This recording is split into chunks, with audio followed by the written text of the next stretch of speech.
नमस्कार, आदाब, सत श्री अकाल दोस्तों आज की कहानी है एक भिखारी की कहानी जो हर रोज़ रेलवे स्टेशन पर भीख मांगा करता था। तो एक दिन वो एक बड़े ही जेंटलमैन, लंबे ऊंचे कद काठी के इंसान से भीख मांगता है। तो वो इंसान कहता है कि भीख मैं तभी दूंगा अगर तुम इसके बदले में कुछ दोगे। तो भिखारी जो है सोचने लगता है कि मैं तो खुद भिखारी हूँ, मैं लोगों के टुकड़ों पर पलता हूँ, मैं दूसरों से भीख मांगता हूँ, भला मैं इस इंसान को क्या दे सकता हूँ।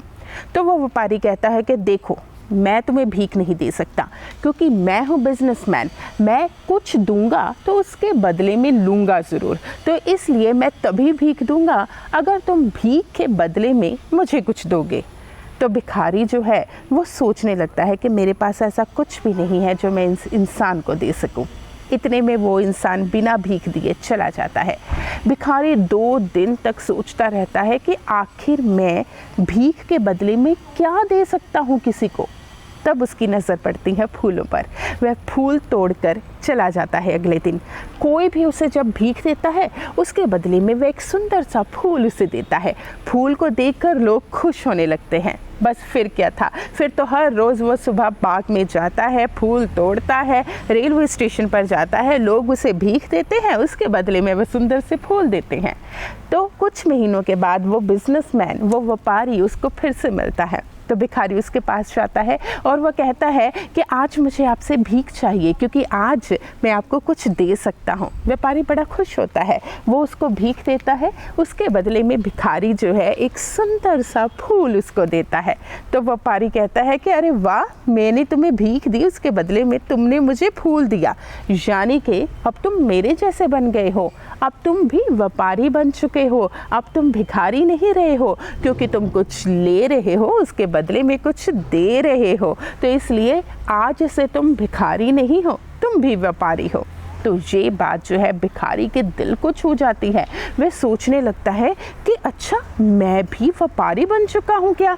वो कितने दिन तक सोचता रहता है और ये बात बार बार उसके दिल दिमाग में घूमती रहती है कि मैं भिखारी नहीं हूँ, मैं एक व्यापारी हूँ। बस ऐसे ही कई महीने बीत जाते हैं और फिर एक दिन वो ट्रेन में सफ़र करता है, सूट बूट डालकर। उसके साथ वही व्यापारी बैठा होता है। वैसे पूछता है, पहचाना आपने मुझे?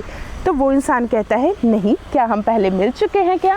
तो भिखारी कहता है कि हम 2 बार पहले मिले हैं।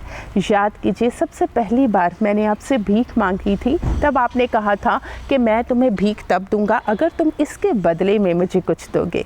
अगली बार जब मैंने आपसे भीख मांगी थी तब उसके बदले में मैंने आपको फूल दिया था और आज मैं आपके सामने हूँ। तो वो इंसान जो है भिखारी की ओर देखता है। वो बहुत जेंटलमैन होता है, उसने बहुत अच्छे कपड़े डाले होते हैं और वो कहता है, मैं तो तुम्हें पहचान ही नहीं पाया। तो भिखारी कहता है कि अब मैं भी बिजनेसमैन बन चुका हूँ, मैं फूलों का व्यापार करता हूँ। तो वो इंसान बहुत खुश होता है कि एक भिखारी जो है वो व्यापारी सच में बन चुका है। तो वो भिखारी कहता है कि जब पहली बार आपने मुझे ये कहा कि मैं तुम्हें भीख तब दूंगा अगर तुम मुझे कुछ दोगे, तब मुझे इस बात का एहसास हुआ कि ये जो पूरी कायनात है, पूरी सृष्टि है, पूरी जो प्रकृति है, वो इस नियम पर चलती है। किस नियम पर? Give and take. कुछ देना है तो कुछ लेना है। अगर हम किसी से कुछ लेना चाहते हैं तो हमें कुछ देना पड़ेगा। जब दूसरी बार आप मुझे मिले तब आपने मुझे ये एहसास करवाया कि मैं भिखारी नहीं हूँ, मैं व्यापारी हूँ। तब पहली बार मैं अपने आप से मिला था।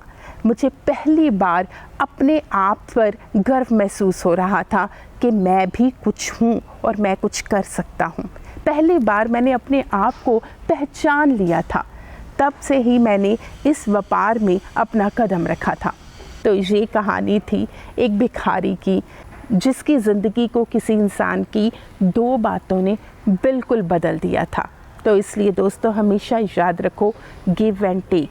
इस दुनिया में अगर हम चाहते हैं कि हम किसी से कुछ लें तो हमें देना भी चाहिए और दूसरा, अपने आप की पहचान करें। वास्तविक रूप में आप कौन हैं, जहाँ पर क्या करने आए हैं, क्योंकि कुछ भी नामुमकिन नहीं है। तो आज के लिए इतना ही, फिर मिलेंगे। धन्यवाद।